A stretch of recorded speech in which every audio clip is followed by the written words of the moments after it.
الفراغ كان بياكل قلبي ومحتاج أي إجابة. الراجل الكفيف كان هو السر اللي شاغلني. مشي وراه في الضلمة والسكوت كان بيخنقني. وصل لبيت قديم ريحته زي ريحة الموت. قلبي كان بيدق زي الطبلة وأنا بقرب.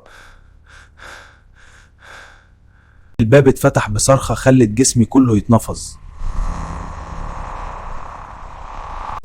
لقيت ستارة وراها باب سري مخبي بلاوي. دخلت أوضة مليانة برطمانات إزاز فوق الرفوف. عيون حقيقية كانت بتبصلي من جوه الإزاز.